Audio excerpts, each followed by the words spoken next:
ආයිබෝවන් අදත් ඔයාලව හිස්ටරි ක්‍රේව් වෙත ආදරෙන් පිළිගන්නවා. 9 වසරේ දුවල පුතාලට වගේම කැලණිය විශ්වවිද්‍යාලයේ දෙවනි වසරේ ඉන්දියානු ඉතිහාසයට අදාළ පාඩමක් වන සිපොයි කැරැල්ල ගැන තමයි මම අද කතා කරන්න යන්නේ.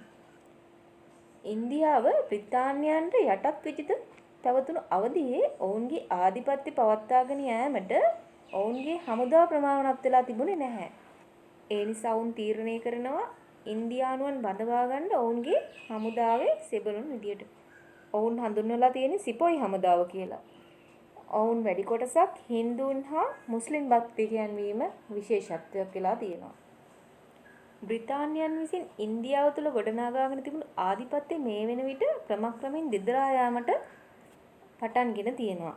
ඊට හේතුව තමයි කනින්සාමිගේ 6 අවුරුදු පාලනයක අදූරදර්ශී ක්‍රියාපිළිවෙත. වර්ෂ 1856 පෙබරවාරි මාසයේ දිනයක තමා මෙම කනින්සාමිවරයා ආණ්ඩුකාර ධූරයේ වැඩ බාරගෙන තියෙන්නේ. මෙම සිපොයි කැරැල්ල ගැන මත කීපයක් ඉදිරිපත් වෙලා තිනවා. එයින් එකක් තමා යුද හමුදා කැරැල්ලක් විදියට අර්ථකථනය කරලා තියෙනවා.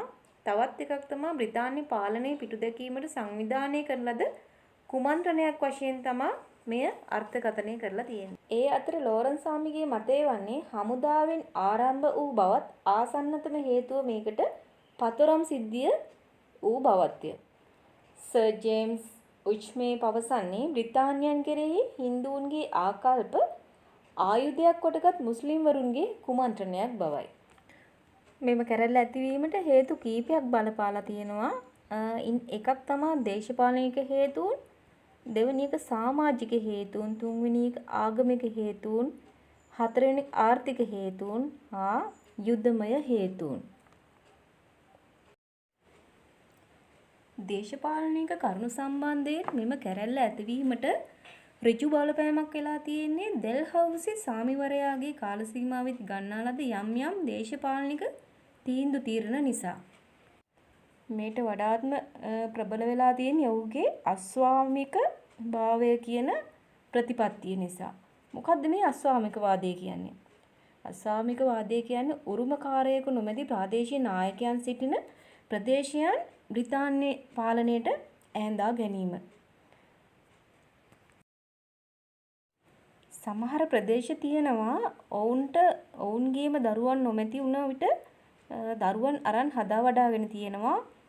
මෙම අස්වාමික වාදය යන නීතියෙන් සිහසුන හෝ රජ යන නාමය හිමි නොවීමත් එම ප්‍රදේශයන් ඈඳා ගැනීම තමයි ඩෙල්හවුසිගේ අරමුණ වෙලා තිබුණේ.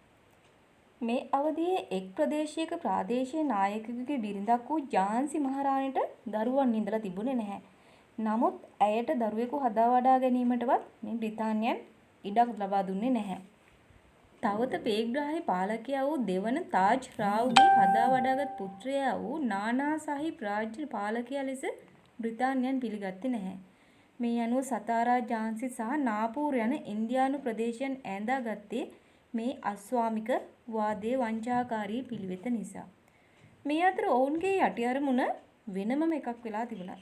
රාජ්‍යයට උරුමකරුවෙකු තෝරා පත් කර ගැනීමට ඔවුන්ගේ අවසරය තිබිය යුතු වීමත් බ්‍රිතාන්‍යයන්ට හිතයිශී අයෙකු තෝරා පත් කර ගැනීමත් තමයි සිදු වුණේ. 1856 දී මෝගල් අධිරාජ්‍ය වූ බහදූර් ෂා මරණයත් සමග ඔහුගේ බිරිඳ වූ ශීනත් මහල් බ්‍රිතාන්‍ය පාලනයට එරෙහිව හුන්න කුමන්ත්‍රණය කරලා තියෙනවා.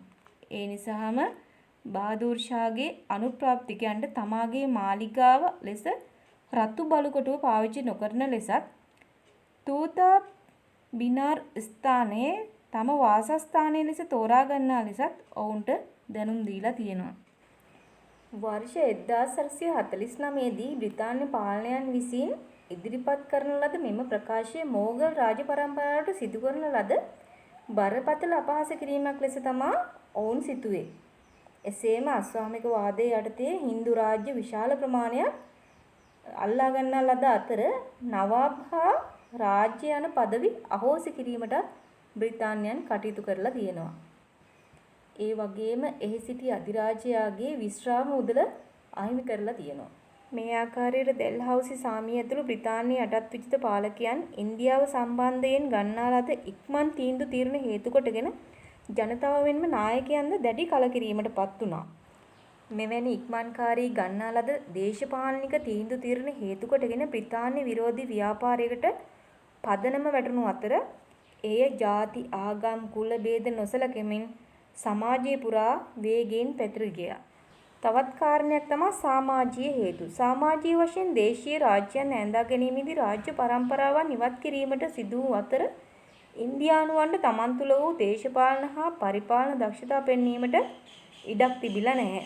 ඉන්දියානු පාලකයින්ගේ පවුල්වල තත්ත්වය මෙන්ම ස්වාධීනත්වයේ ඒ තුළින් බිඳී ගිය බව දැකගත හැකි වෙනවා. බෙන්ටික්ස් විසින් ඉන්දියාව නිදහස් ඉඩම් භුක්ති ක්‍රමය යළි ඇති කිරීම නිසා ඉඩම් හිමි පුද්ගලයන් ලැබූ ආදායම අඩු වෙලා තියෙනවා. මෙය ඉඩම් හිමියන්ගේ ආදායමට පහර වැදීමට වන්නට වුණා. නිදහස් භුක්ති ක්‍රමය ගැන පරීක්ෂණ පැවැත්වූ ඉනාමි කොමිසම ඩෙකානියේ ඉඩම් 20000ක් රජයට පවරා ගන්න තියෙනවා. මේ ඉතා දරුණු උවදුරක් බ්‍රිතාන්‍ය පාලනයට ඇති කිරීමට හේතු වෙලා තියෙනවා. එසේම විශාල පිරිසකට ජීවනෝපාය මෙම ඉඩම් අත්පත් කර ගැනීම නිසා අහිමි කරන්නට ඇති බව සඳහන් වෙලා තියෙනවා. බ්‍රිතාන්‍යයන් විසින් අනුගමනය කළ උසාවි සම්බන්ධ නීති නිසාද ඉන්දිය ජනතාව අතර නොසන්සුන්තාවක් ඇති කරන්නට වූ බව මෙහිලා සඳහන් කළ යුතුමයි. යුරෝපයේ සිටි විනිශ්චයකරුවන් රටේ භාෂාව හෝ සිරිත් විරිත් ආදිය දැනගෙන හිටියේ නැහැ. මේ නිසා අලුත් අධිකරණ ක්‍රමයේ ඉන්දියානන් දුටුවේ මහත් අසහනකාරී තමන්ගේ ජනතීය විතයට අනතුරුදායක දෙයක් ලෙසට.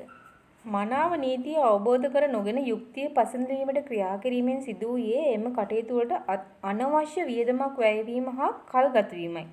මේ ජනතාවට දැඩි පීඩාකාරී වූ අතර රැකියා විරහිතව සිටි ජන කොටස් වලට ඉමහත් හානිදායක තත්ත්වයක් ඇති කළා. උසස් පුද්ගලයන් ඉවත් කිරීමෙන් දේශීය ජනතාවට නැවත පීඩාවට ලක්වන්නට සිදු වුණා. රදලවරුන්ට මෙතෙක් පැවති සමාජයේ තිබූ උසස් තත්ත්වයන් අහිමි වීම නිසා ඔවුන් මහත් පීඩාවට හා අපේක්ෂා භංගත්වයට පත් වුණා.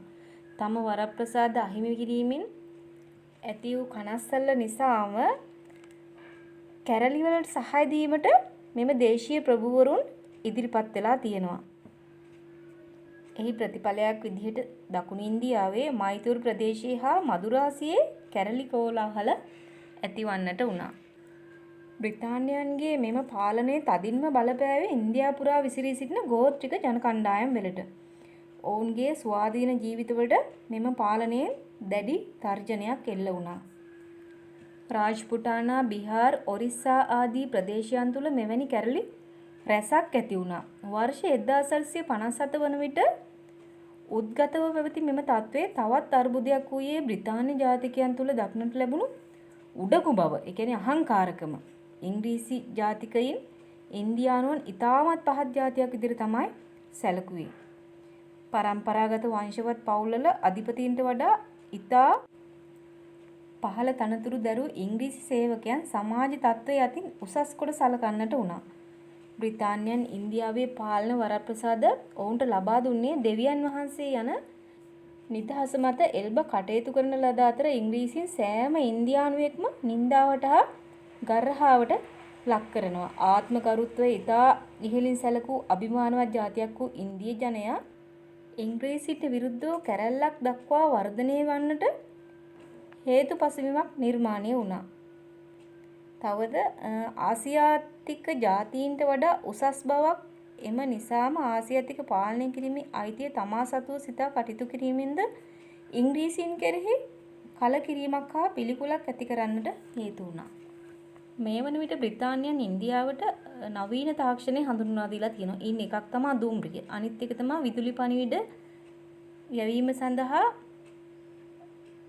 මාර්ගවල කණු සිටවීම. මේවා හරියට තේරුම් ගැනීමට ඉන්දියානුවන්ට හැකියාවක් ලැබුණේ නැහැ. ඒ නිසාම ඔවුන් සිතනවා මේ මාර්ගවල සිට වූ කණු ඉන්දියාව ජනතාව එල්ලා මරා දැමීම සඳහා සිට වූ කණු බවත් එය සමාජයේ පුරා ප්‍රචාරය වෙනවා. එසේම දුම්රිය මැදිරිවල බ්‍රාහ්මණයින් හා පංජාබීන් එකට වාඩි වී යෑමද දැඩි මතධාරී හින්දුන්ගේ උදහසට ලක් වෙනවා. බ්‍රිතාන්‍යයන්ට ඕන උනේද මේ දෙයමයි. ඒන් රට තුල ආගම්වාදය ඇති වෙනවා. බ්‍රිතාන්‍යයන් විසින් සති පූජාව තහනම් කරනවා. එය නීතියෙන් දඩුවම් ලැබිය හැකි වරදක් බවට ප්‍රකාශ කිරීමෙන් ලැදරියන් මරා දැමීම තහනම් වෙනවා. වැන්දඹුවන්ටද නැවත විවාහයට අවසර දෙනවා. බහුභාර්යා සේවනය තහනම් කරනවා.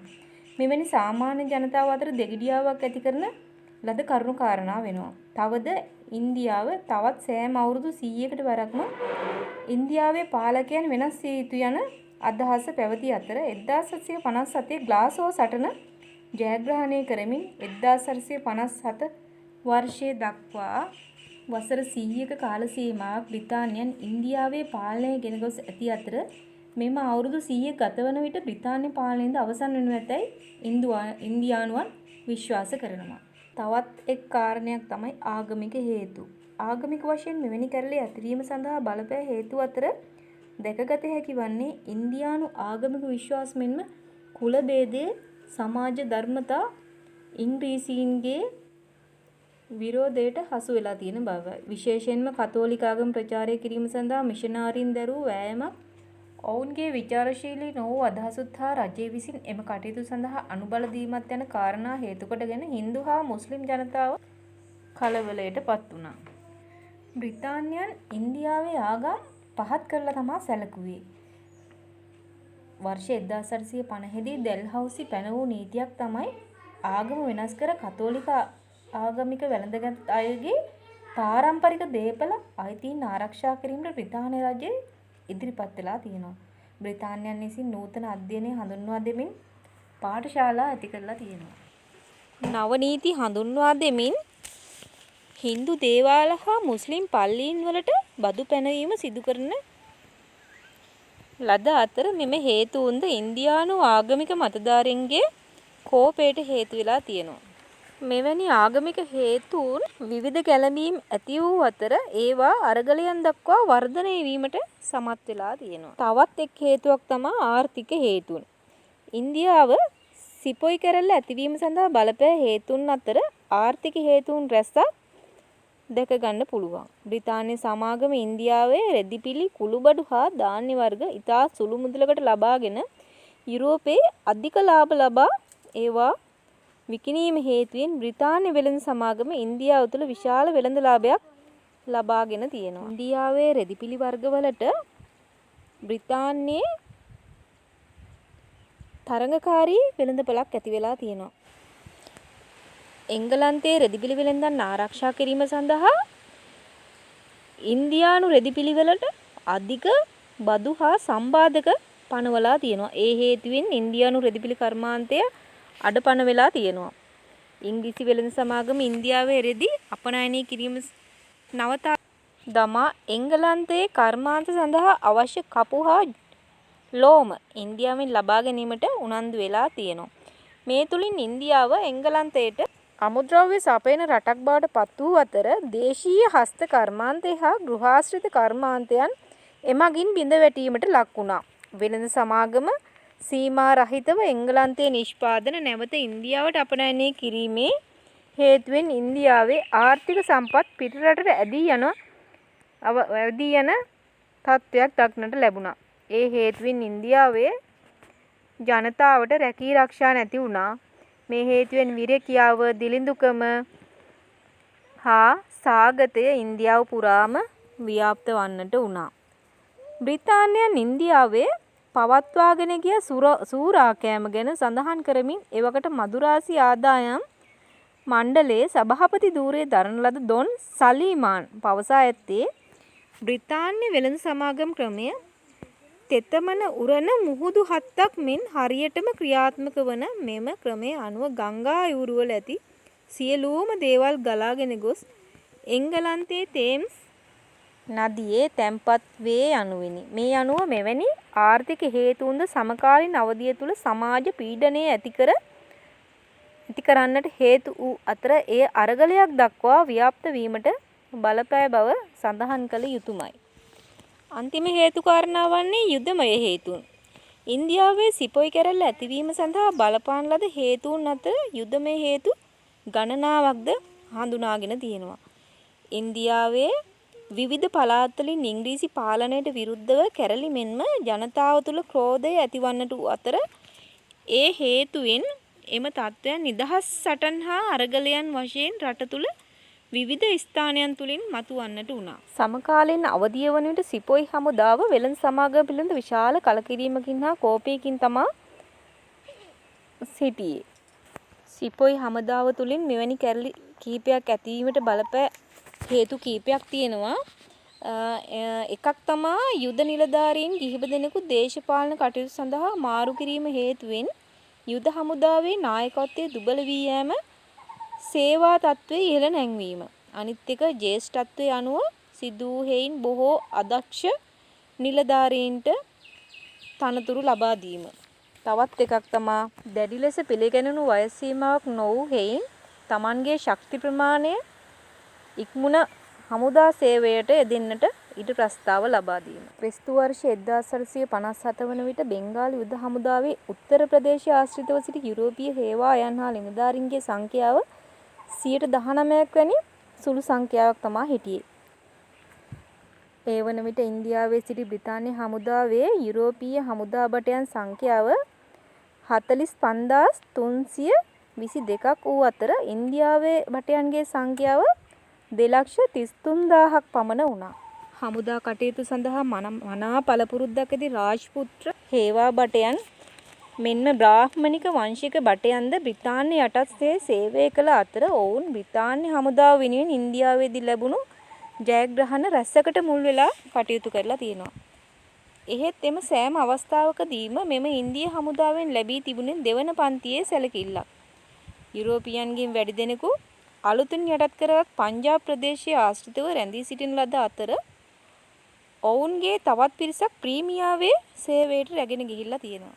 දේශ සීමාවල පරිපාලන කටයුතු වලටත් යුද භටයන් යෙදවීමත් සංග්‍රාම උපාය සම්බන්ධයෙන් වඩා වැදගත් වූ බොහෝ ස්ථානවල තුවක්කු වලින් වැඩි ගණනක් සිපොයි භටයන් යටතේ තමා පැවතුනේ. තවද සිපොයි හමුදාවට බඳවා ගන්නා ලද බොහෝ දෙනෙකු එකම ප්‍රදේශයකට හා එකම කුලයකට අයත් වූවන් හේයින් පවුල් සබඳකම් වැඩි බැඳීමකින්ද එකමුතුකමකින්ද පැවතුණා. කුලීනත්වයේ මගින් කැරැල්ලට ලැබුණේ මනා රුකුලක් බව සර් චාල්ස් ගෝපියන් සඳහන් කරලා තියෙනවා. වැටුප් ගෙවීමේදීද ඉන්දියානු සොල්දාදුවන්ට අඩු වැටුප් ලබා දුන්න අතර බ්‍රිතාන්‍ය සොල්දාදුවන්ට වැටුප 8 ගුණයක් වැඩි වෙලා ලබා දීලා තියෙනවා. වර්ෂ 1856 බ්‍රිතාන්‍ය පාර්ලිමේන්තුවේ සම්මත කරන ලද පොදු යුද සේවයට බඳවා ගැනීමේ පනතට අනුව ඉන්දියානු සොල්දාදුවන්ට බ්‍රිතාන්‍ය වෙනුවෙන් විශේෂයන්හි යුද කිරීම නියම කරලා තියෙනවා. එමගින් බුරුමය, චීනය, ඇෆ්ගනිස්තානය හා පර්සියාව වැනි දුරබැහැර ප්‍රදේශවලට සේවය කිරීමට ඉන්දියානු භටයන්ට යාමට සිදු වෙනවා. එය ඔවුන්ට මහත් වෙහෙසකාරී බවක් ගෙනල්ලා දුන්නා. විශේෂයෙන්ම බුරුම යුද්ධය හා ඉන්දියානු සෙබළුන් මුහුදු මාර්ගයෙන් යෑමට තීරණය කරලා තියෙනවා. ඇෆ්ගන් යුද්ධයෙන් බ්‍රිතාන්‍යයන් දරුණු ලෙස පරාජයට පත් වුණා. එමගින් බ්‍රිතාන්‍යයන්ගේ කීර්තියද බිඳ වැටෙන්නට වුණා. ඒ අනුව බ්‍රිතාන්‍යයන් පරාජය කළ හැකි ජාතියක් යන හැඟීම ඉන්දියාව තුළ ඇති වෙලා තියෙනවා. ව්‍යාජ හේතුන් දක්වමින් ඉන්දියානු ප්‍රාදේශීය රාජ්‍යයන් බ්‍රිතාන්‍යයන් විසින් නෑදාගත් අතර ඒවායේ සිටි හමුදාව විසිරුවා හැරලා එම හමුදා භටයන්ට රැකියාවන් අහිමි කරපු නිසා බ්‍රිතාන්‍ය හමුදාව ගැන වෛර බැඳගත් ඔවුන් මොවුන්ට විරුද්ධව යුද්ධමය ප්‍රකාශ කරන්න පටන් අරන් තියෙනවා. එම කරුණු පදනම් කරගනිමින් වර්ෂ 1857 දී සිපොයි කැරැල්ල ඉන්දියානු සමාජය තුළ දැකගත හැකි වෙනවා. සිපොයි කැරැල්ලේ අසාර්ථක වීම සඳහා බලපාන ලද හේතු වූයේ කැරැල්ල ඉතා දරුණුවට ආරම්භ වී ඉන්දියාව පුරා ව්‍යාප්ත වූ ඉතා විශාල පරිශ්‍රමයකින් පසුව ඒ වර්ධනය කිරීමට බ්‍රිතාන්‍යයන්ට හැකිවීම. කැරැල්ලට නිසි සැලැස්මක් සංවිධානයක් හා නායකත්වයක් නොමැති වීමද සියලු දෙනාටම පොදු අරමුණක් නොමැති වීමද ජාති භේද ආගම් භේද හා කුල භේද වශයෙන් ඉන්දියානු එකිනෙකා කුලල්කා ගැනීමද බ්‍රිතාන්‍යයන් සතුව දක්ෂ යුද හමුදා නිලධාරීන් සිටීම දියුණු අවි ආයුධ තිබීමත් සමහරක් දේශීය ජන කොටස්වල සහාය බ්‍රිතාන්‍යයන්ට ලැබීම හේතුවෙන් ඉතා විශාල ව්‍යසනයකින් පසුව කැරැල්ල මැඩපවත්වා ගැනීමට බ්‍රිතාන්‍යයන්ට ඔන්න අවස්ථාව උදා වුණා. ක්‍රිස්තු වර්ෂ 1857 දී කැරැල්ල එහි මූලික අරමුණ දිනා ගැනීමට සමත් නොවුනද එයින් ඇති වූ දීර්ඝකාලීන ප්‍රතිඵල ඉන්දියානු ඉතිහාසයේ හැඩගැස්වීමෙහිලා ඉතා වැදගත් වෙනවා. මෙම කැරැල්ල තුලින් බ්‍රිතාන්‍යයන්ට විශාල අලාභහානි ඇති කළ බැවින් මෙලෙස ස්වදේශීය විරෝධතා ඇති නොවන ලෙසට තම ප්‍රතිපත්ති තීන්දුව ක්‍රියාත්මක කිරීමට බ්‍රිතාන්‍යයන්ට සිදු වුණා. බ්‍රිතාන්‍යයන් ඉන්දියාවේ ආර්ථිකයේ සූරාකෑමේ ප්‍රතිපත්තීන් පාලනයට විරුද්ධව නැගී සිටීම වැළැක්වීම සඳහා ඉන්දියාවේ භූමි බෙදා පාලනය කිරීමේ ප්‍රතිපත්තියක් හඳුන්වා දීලා තියෙන. ඒ ක්‍රමය හඳුන්වන්නේ පෙට්‍රල් ක්‍රමය කියලා. එහි මූලික අරමුණ වූයේ කැරැල්ලේදී එකමුතුව කටයුතු කළ හින්දු හා මුස්ලිම් ජනතාව ભેද බින්න කිරීමයි. එම ක්‍රමවේදය ඉතාමත් සාර්ථක වූ අතර ක්‍රිස්තු වර්ෂ 1847 බ්‍රිතාන්‍යයන්ගේ ඉන්දියාවට නිදහස ලබා ගන්නා විට එහි බටහිර ප්‍රදේශයක් පාකිස්තානය ලෙස බෙදී වෙන්වන්නට වීමයි. පසු කාලයේදී බෙන්ගාල දේශයද ඉන්දියාවෙන් වෙන් වෙලා තියෙනවා. එහි දීර්ඝ කාලින ප්‍රතිඵලයක් ලෙස තමයි එසේ වෙන් වෙලා තියෙන්නේ. ඉන්දියාව තුළ සමාගම් පාලනය අවසන් වූ අතර ක්‍රිස්තු වර්ෂ 1858 දී වික්ටෝරියා රැජිනගේ ප්‍රකාශනය මගින් ඉන්දියාව කිරීටය රජයට පවරා ගන්නා ලදී.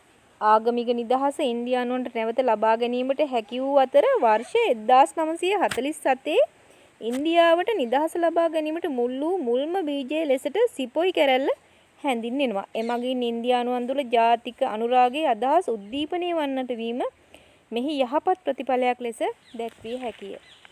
සමස්තයක් ලෙස 1857 සිපොයි කැරැල්ල යුද භටයන්ගේ සහභාගීත්වයේ පමණක් සිදුවුවක් ලෙස සැලකීම යුක්ති සහගත නොවේ. එයට හේතු වූයේ සිපොයි භටයන් තුළ විවිධ කැරළි හා විරෝධතා මතුවීමට පෙර කාල අවධියේ සිටම ඉන්දියාව ජනතාව තුළ බ්‍රිතාන්‍යයන් සම්බන්ධතා මතුවී තිබූ බව දක්නට ලැබීමයි.